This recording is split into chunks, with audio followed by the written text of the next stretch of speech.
ಸಂಯುಕ್ತ, ಏನಾಯ್ತು? ಯಾಕಷ್ಟು ಶಾಕಲ್ಲಿದ್ಯಾ ಅಂತ ಕೇಳ್ತಾ ಅವಳನ್ನ ಮೇಲೆ ಬಿಸ್ದ. ಆಗ ವಿರಾಜ್ ಸ್ಮೈಲ್ ಮಾಡ್ತಾ, ಅವಳನ್ನೇನು ಕೇಳ್ತೀಯ ರಾಹುಲ್, ನಾನು ಹೇಳ್ತೀನಿ ಕೇಳು. ನನ್ನ ಹೆಂಡ್ತಿನ ಮುಂದೆ ಚೀಫ್ ಡಿಸೈನರ್ ಆ್ಯಂಡ್ ನಾನು ಅವಳ ಅಸಿಸ್ಟೆಂಟ್ ಅಂತ ಹೇಳಿದಾಗ ತಲೆ ತಿರುಗೋ ಸರ್ದಿ ಈಗ ರಾಹುಲ್ದಾಗಿತ್ತು. 10 ನಿಮಿಷದ ಹಿಂದೆ ಸುರಭಿ ಮತ್ತೆ ವಿರಾಜ್ ಕ್ಯಾಬಿನ್ ಒಳಗೆ ಹೋಗ್ತಿದ್ದ ಹಾಗೆ ಹೇಮಂತ್ ಅವಳು ಮಾಡಿರೋ ಡಿಸೈನ್ಸ್ ಎಲ್ಲ ಚೆಕ್ ಮಾಡ್ದ. ಮ್ಯಾಗ್ನಿಫೈ ಗ್ಲಾಸಿಂದ ಹೇಮಂತ್ ಚೆಕ್ ಮಾಡ್ತಾ ಇರ್ಬೇಕಾದ್ರೆ ಸುರಭಿ ಭಯದಿಂದ ಬೆವರ್ತಾ ಇದ್ಲು. ಆಗ ವಿರಾಜ್ ಅವಳ ಕೈ ಹಿಡಿದು ರಿಲ್ಯಾಕ್ಸ್ ಅಂತ ಸನ್ನೆ ಮಾಡ್ದ. ಎಲ್ಲ ಡಿಸೈನ್ಸ್ ಚೆಕ್ ಮಾಡಾದ್ಮೇಲೆ Hemanth, wow, it's marvellous Mrs Surabhi. ನಮ್ಮ ಕಂಪ್ನಿಲಿರೋ ಎಲ್ಲ ಡಿಸೈನ್ಸ್ ತುಂಬ ಹಳೇದು, ಬಟ್ ನೀವು ಮಾಡಿರೋ ಡಿಸೈನ್ಸ್ ತುಂಬ ಯೂನಿಕ್ ಆಗಿದೆ. ನೀವು ಕಳಿಸಿರೋ ಡಿಸೈನ್ ಮಾರ್ಕೆಟಲ್ಲಿ ರಿಲೀಸ್ ಆದರೆ ನಮ್ಮ ಕಂಪ್ನಿಗೆ ತುಂಬ ಒಳ್ಳೆ ಪ್ರಾಫಿಟ್ ಸಿಗುತ್ತೆ ಅಂತ ಹೇಳಿದಾಗ ಸುರಭಿ ತುಟಿ ಅಂಚಲ್ಲಿ ನಗು ಮೂಡ್ತು. ಮಿಸಸ್ ಸುರಭಿ, ಈ ಡಿಸೈನ್ಸ್ ಕಾಸ್ಟ್ ಎಷ್ಟಾಗ್ಬೋದು ಅಂತ ಹೇಳ್ತೀರಾ ಅಂತ ಹೇಮಂತ್ ಕ್ಯೂರಿಯಾಸಿಟಿಯಿಂದ ಕೇಳಿದಾಗ ಸುರಭಿ, ವೆಲ್, ಅಪ್ ಟು 10 ಲ್ಯಾಕ್ವರೆಗೂ ಆಗುತ್ತೆ ಸರ್ ಅಂತ ಹೇಳಿದ್ಲು. ಆಗ ಹೇಮಂತ್, ಓಕೆ, ಇನ್ನೆರಡು ದಿನದಲ್ಲಿ ಎಲ್ಲ ಪ್ರೋಸೆಸ್ ಕಂಪ್ಲೀಟ್ ಆಗುತ್ತೆ. ಆ್ಯಂಡ್ ಪ್ಲೀಸ್ ನಿಮ್ಮ ಈ ಡಿಸೈನ್ನ ಜ್ಯುವೆಲ್ಲರಿಯಾಗಿ ಕನ್ವರ್ಟ್ ಮಾಡೋಕ್ಕೆ ನನಗೆ ಹೆಲ್ಪ್ ಮಾಡಿ. ಆ್ಯಂಡ್ ಇವತ್ತಿಂದ ನೀವು ನಮ್ಮ ಕಂಪನಿಯ ಚೀಫ್ ಡಿಸೈನರ್ ಆಗಿ ಅಪಾಯಿಂಟ್ ಆಗ್ತಾ ಇದ್ದೀರಾ ಅಂತ ಹೇಳಿದಾಗ ಸುರಭಿ ಶಾಕಿಂದ ನೋಡಿದ್ಲು. ಹೇಮಂತ್ ಹೇಳಿರೋ ಮಾತುಗಳು ಅವಳ ಕಿವಿಲಿ ಇನ್ನೂ ಗುಯ್ಗುಡ್ತಾ ಇತ್ತು. ಏನು ಹೇಳ್ತಾ ಇದ್ದೀರಾ? ನಾನು ಈ ಕಂಪ್ನಿ ಚೀಫ್ ಡಿಸೈನರಾ? ಬೇಡ ಸರ್, ನನಗೆ ಡಿಸೈನರ್ ಪೋಸ್ಟ್ ಕೊಟ್ಟರೆ ಸಾಕು. ಚೀಫ್ ಡಿಸೈನರ್ ಆಗೋಷ್ಟು ಎಕ್ಸ್ಪೀರಿಯನ್ಸ್ ನನಗಿನ್ನೂ ಆಗಿಲ್ಲ ಅಂತ ಭಯದಿಂದ ಹೇಳಿದ್ಲು. ಹೇಮಂತ್ ಎಂಕರೇಜಿಂಗ್ ಆಗಿ ಸ್ಮೈಲ್ ಮಾಡ್ತಾ, you have the talent, you deserve this post ಅಂತ ಹೇಳಿದಾಗ ಸುರಭಿ ಕಣ್ಗಳು ಖುಷಿಯಿಂದ ಒದ್ದೆ ಆಯಿತು. ಮಾತೇ ಹೊರಡಲಿಲ್ಲ. ಸೊ ಮಿಸ್ ಸುರಭಿ, ನೀವು ಇವತ್ತಿಂದನೇ ನಮ್ಮ ಕಂಪ್ನಿ ಜಾಯ್ನ್ ಆಗ್ಬೋದು. ನಾನು ಬೋರ್ಡ್ ಆಫ್ ಡೈರೆಕ್ಟರ್ ಜೊತೆ ಮಾತಾಡ್ತೀನಿ. ಈ ಡಿಸೈನ್ ಮಾರ್ಕೆಟ್ಗೆ ಬಂದರೆ ನಮ್ಮ ಕಂಪ್ನಿಗೆ ಲಾಭ ಮಾತ್ರ ಅಲ್ಲ, ಲಾಂಗ್ ಟರ್ಮ್ ಟ್ರೆಂಡ್ ಸೆಟ್ ಆಗೋದ್ರಲ್ಲಿ ಡೌಟೇ ಇಲ್ಲ ಅಂತ ಅಪ್ರಿಷಿಯೇಟ್ ಮಾಡ್ದ. ಖುಷಿಯಲ್ಲೇ ಕಣ್ಣೀರು ಒರೆಸ್ಕೊತಾ, thank you so much sir, ಇಷ್ಟು ದೊಡ್ಡ ಆಪರ್ಚುನಿಟಿ ಕೊಟ್ಟಿದ್ದಕ್ಕೆ.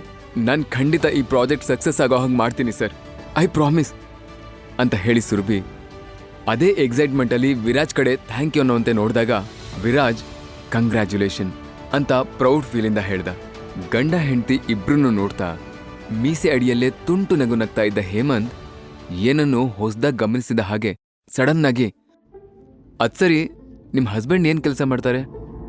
ಅವ್ರಿಗೆ ಈ ಜ್ಯುವೆಲರಿ ಡಿಸೈನ್ಸ್ ಮೇಲೆ ಇಂಟ್ರೆಸ್ಟ್ ಇದೆಯಾ ಅಂತ ಕೇಳಿದಾಗ ಸುರಭಿ, ಆ್ಯಕ್ಚುಲಿ ಸರ್, ನಿಮಗೆ ಈ ಡಿಸೈನ್ ಇಷ್ಟ ಆಗೋದಕ್ಕೆ ನನ್ನ ಹಸ್ಬೆಂಡೇ ಕಾರಣ.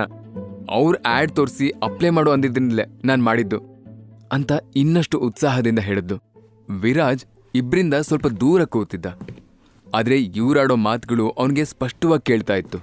ಓಹ್, ವೆರಿ ಗುಡ್, ಹಾಗಿದ್ರೆ ಅವರು ನಮ್ಮ ಕಂಪ್ನಿಗೆ ಡಿಸೈನರ್ ಆಗಿ ಜಾಯ್ನ್ ಆಗ್ಬೋದಲ್ವಾ ಅಂತ ಹೇಮಂತ್ ಕೇಳಿದಾಗ ಸುರಭಿ ಅನುಮಾನ ಆಶ್ಚರ್ಯದಿಂದ ವಿರಾಜ್ ಮುಖ ನೋಡಿದ್ಲು.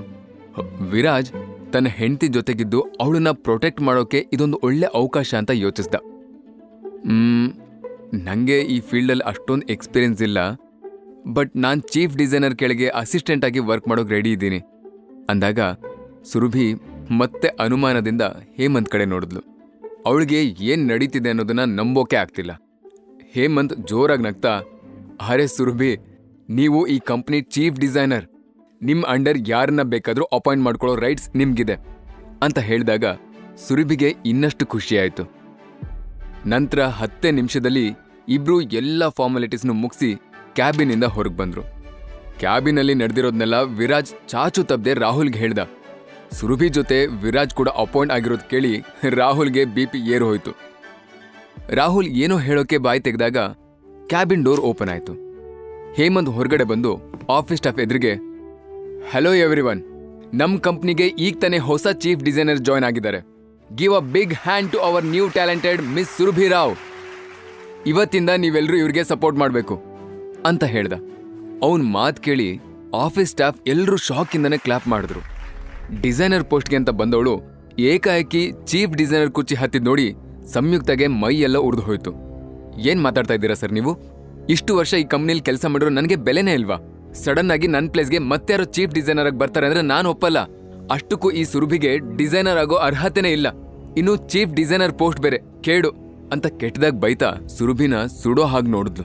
ಅವಳ ಕೂಗಾಟ ಕೇಳಿ ಹೇಮಂತ್ ಸಿಟ್ಟಿಂದ, ವಾಟ್, ನೀನು ನನ್ನ ಡಿಸಿಷನ್ ಬಗ್ಗೆ ಕ್ವಶನ್ ಮಾಡ್ತಾ ಇದ್ಯಾ? ಹೌ ಡೇರ್ ಯು ಮಿಸಸ್ ಸಂಯುಕ್ತ ಅಂತ ವಾಯ್ಸ್ ರೈಸ್ ಮಾಡಿದಾಗ ಸಂಯುಕ್ತಗೆ ಸ್ವಲ್ಪ ಭಯ ಆಯಿತು. ಅವಳ ಭಯ ನೋಡಿ ವಿರಾಜ್ ಮತ್ತೆ ಸುರಭಿಗೆ ಒಳೊಳಗೆ ನಗು ಬಂತು. ತನ್ನ ಹೆಂಡತಿಗೆ ಈ ರೀತಿ ಅವಮಾನ ಆಗ್ತಾ ಇರೋದು ನೋಡಿ ರಾಹುಲ್, ಮಿಸ್ಟರ್ ಹೇಮಂತ್, ನೀವು ತುಂಬ ಅರ್ಜೆಂಟಲ್ಲಿ ಡಿಸಿಷನ್ ತಗೊಳ್ತಾ ಇದ್ದೀರಾ. ಅಲ್ಲ, ನಮ್ಮ ಕಂಪ್ನಿಗೆ ಚೀಫ್ ಡಿಸೈನರ್ ಆಗಿ ಸಂಯುಕ್ತ ಇರುವಾಗ ಅವಳ ಪ್ಲೇಸ್ಗೆ ಮತ್ತೊಬ್ಳನ್ನ ಹೇಗೆ ಅಪಾಯಿಂಟ್ ಮಾಡ್ಕೊಳ್ತೀರಾ? ಸುರಭಿಗೆ ಈ ಫೀಲ್ಡ್ನಲ್ಲಿ ಎಕ್ಸ್ಪೀರಿಯನ್ಸ್ ಆಗಲಿ, ಕ್ವಾಲಿಫಿಕೇಶನ್ ಆಗಲಿ, ನಾಲೆಜ್ ಆಗಲಿ ಏನೂ ಇಲ್ಲ. ಐ ಆಮ್ ಶ್ಯೂರ್ ನಮ್ಮ ಬೋರ್ಡ್ ಆಫ್ ಡೈರೆಕ್ಟರ್ಸ್ ನಿಮ್ಮ ಡಿಸಿಷನ್ನ ಒಪ್ಕೊಳ್ಳೋದಿಲ್ಲ ಅಂತ ಗುಡುಗ್ದ. ಆಗ ಹೇಮಂತ್ ಜೋರಾಗಿ ನಗ್ತಾ, ಹಲೋ ಮಿಸ್ಟರ್ ರಾಹುಲ್, ನಾನು ನಿಮ್ಮ ಪರ್ಮಿಷನ್ ಕೇಳ್ತಾ ಇಲ್ಲ, ನನ್ನ ಡಿಸಿಷನ್ ಹೇಳ್ತಾ ಇದ್ದೀನಿ ಅಷ್ಟೇ. ನಾನು ಸುರಭಿನ ಅಪಾಯಿಂಟ್ ಮಾಡ್ಕೊಂಡಿದ್ದೀನಿ. ಮಧ್ಯದಲ್ಲಿ ಕಡ್ಡಿ ಅಲ್ಲಾಡ್ಸೋಕೆ ನೀನು ಯಾರು? ನನ್ನ ಡಿಸಿಷನ್ ಬಗ್ಗೆ ನಿಂಗೆ ಅಸಮಾಧಾನ ಇದ್ರೆ ಬೋರ್ಡ್ ಆಫ್ ಡೈರೆಕ್ಟರ್ ಜೊತೆ ಮಾತಾಡಿ.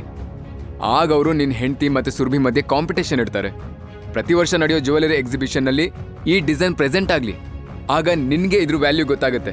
ಮೊದಲು ಯಾವುದು ಪ್ಯೂರ್ ಗೋಲ್ಡ್ ಅನ್ನೋದನ್ನ ತಿಳ್ಕೊ. ಅದು ಬಿಟ್ಟು ನನ್ನ ಹತ್ರ ವಾಯ್ಸ್ ರೈಸ್ ಮಾಡಬೇಡ ಅಂತ ವಾರ್ನ್ ಮಾಡ್ದ. ಹೇಮಂತ್ ಮಾತು ಕೇಳಿ ರಾಹುಲ್ಗೆ ತುಂಬ ಶಾಕ್ ಆಯಿತು. ಯಾಕಂದ್ರೆ ಸಿಟಿಲಿ ಮೆಹ್ತಾ ಗ್ರೂಪ್ ನಂಬರ್ 1 ಪ್ಲೇಸಲ್ಲಿತ್ತು.